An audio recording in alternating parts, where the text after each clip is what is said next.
CEO Textoi Acute Murica Longo, Methushal 389 lists 28 false messiahs between the years 132 CE and 1744 CE Volume X, pages 252-255. Jesus was accepted as the Messiah. The historical evidence found in the Gospels demonstrates that Jesus was indeed the Messiah.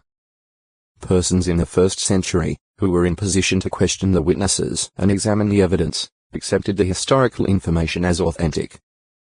They were so sure of its accuracy that they were willing to endure persecution and die on behalf of their faith based on that assured information. The historical gospel records show that various individuals openly acknowledged that Jesus was the Christ, or Messiah. Mount 16. Joe 1. 41, 45, 49. 11. 27 Jesus did not say they were incorrect, and on occasion he admitted being the Christ. Mount 16. 17. Joe 4. 25, 26 Sometimes Jesus would not say pointedly that he was the Messiah.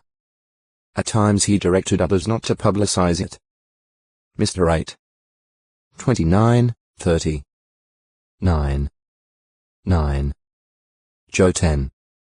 24, 25 Since Jesus was present where people could hear him and see his works, he wanted them to believe on the solid basis of this evidence, so that their faith would be founded on their own eyewitness view of the fulfillment of the Hebrew Scriptures. Joe 5. 36. 10. 24, 25. Compare Joe 4. 41, 42. Now the gospel record of what Jesus was and did has been provided along with the Hebrew Scriptures, which supplied abundant information about what he would do, so that individuals may know and believe that Jesus is indeed the Messiah. Joe 20. 31. See Jesus Christ. Metals. More than 75% of the more than 100 elements known to man are metals. Gold, silver, copper, iron, and lead are all mentioned specifically in the Scriptures. The first biblical references to metals are in Genesis 2. 11 and 4. 22. In physical properties metals are opaque, fusible, and ductile. They have a metallic luster and are usually good conductors of heat and electricity. Chemically and physically the metals have certain distinguishing characteristics. For specific information and the scriptural occurrences, see the above-mentioned metals under their individual names. Also the heading refine, refiner. Metal worker. One who casts, hammers, carves, engraves, or otherwise works with metals. ISLA 41. 7. The first forger of every sort of tool of copper and iron in recorded history was Tubal-Cain. GE 4. 22. Ancient metal workers made tools, household items, weapons, armor, musical instruments, ornaments, and figurines. Besides fashioning new items, they also did repair work. 2ch 24. 12. Many were specialists in working such metals as gold Ne3. 8, 31, 32, silver JG 17. 4. Ac 19. 24, or copper 2T4. 14. At times they formed a kind of association or guild. Ne3. 31. Ac 19. 24-28 Their trade called for skill in artistic design. The Israelites may have had knowledge of metalworking prior to their entry into Egypt, or possibly they acquired it there. By the time of the Exodus, they had ability to fashion a molten calf and a copper serpent. X32. 4. New 21. 9. More impressive, however, was the production of various metal items for the tabernacle service. Bezalel and his assistants were aided by Jehovah's Spirit in their metalworking. X31. 2, 3. 35. 30-35. Later, when oppressed by the Philistines, the Israelites were not allowed to have their own metal workers. This measure prevented them from making weapons. 1-13. 19-22 Doubtless for similar reasons Nebuchadnezzar took the metal workers and other craftsmen captive the first time he assaulted Jerusalem. 2 Chi 24. 14, 16. J 24. 1. 29. 1, 2. Methegama meth, for example, in Ma bridal of Amma, possibly, cubit. A place taken from the Philistines by King David. 2 8. 1. Since no site by that name is known, Methegama may well be a figurative term designating one of the principal Philistine cities. The parallel passage at 1 Chronicles 18. 1 says, Gath and its dependent towns. At 2 Samuel 8. 1. The American Standard Version evidently o textoi acute murica longo, munum 390 munum me middle dot unim. On the basis of the name, the Munim are considered to have been an Arabian people residing in and around Maran, a city about 32 kilometers 20 miles of Petra. Judean King Uzziah 829-778 BCE with Jehovah's help, successfully warred against the Munim. 2 ch 26.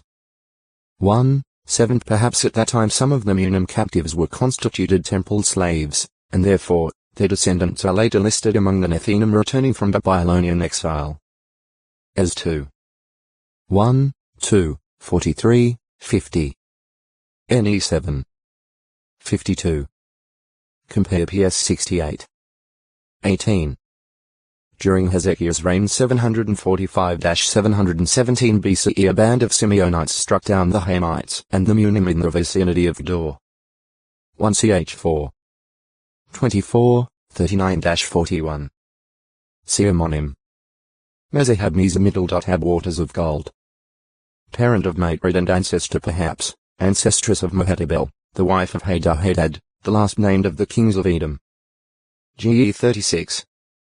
31, 39. 1 ch 1. 50. Mezabate me middle dot Zoba middle dot diet of belonging to Zoba. A term alluding to the home of Jaziel. 1 ch 11. 47. Mezuzami middle dot Zuza.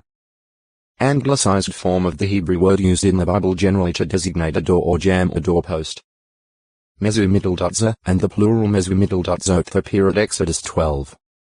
7 FTN, 22, 23, with reference to the sprinkling of the Passover victims' blood on doorposts, and at Exodus 21. 6, regarding a slave who, desiring to remain in his master's service, was brought up against the door or the doorpost and had his master pierce his ear with an awl. References are also made to doorposts of the temple constructed by Solomon 1 6. 31, 33. 7. 5 and of the symbolic temple Ezekiel saw in vision. Es 41. 21. 45. 19. 46. 2. In modern times the anglicized term mezuzah is used to denote a rectangular piece of parchment containing the Hebrew text of Deuteronomy 6. 4-9 and Deuteronomy 11. 13-21, generally written in 22 lines. The parchment is rolled up and placed in a wooden, metal, or glass case that is affixed in a slanting position on the right-hand doorpost of Orthodox Jewish dwellings, the upper part pointing inward and the lower part outward. The Hebrew word shad middle dot di meaning Almighty is written on the back of this parchment and is frequently visible through a glass-covered opening in the container. Sometimes the mezuzah case is artistically decorated. When pious Orthodox Jews enter or leave a house, they touch the mezuzah with the hand and recite the prayer, "May God keep my going out and my coming in from now on and evermore." Compare PS 121. 8. The use of the mezuzah is based on a literal interpretation of the command at Deuteronomy 6. 9 FTN and 11. 20. Mib, ha from a root that means choose. Son of Hagri. One of the mighty men of David's military forces. 1 ch 11. 26, 38. Some have suggested that there is a discrepancy in the text at 1 Chronicles 11. 38 because Banig the Gadite, not Mibah, is mentioned in a parallel list at 2 Samuel 23. 36.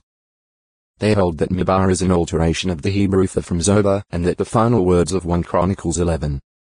38 resulted, because of reading Ben-Ha middle dot Rear son of Hagri for ba middle dot Hag middle dot Gad to Banig the Gadite.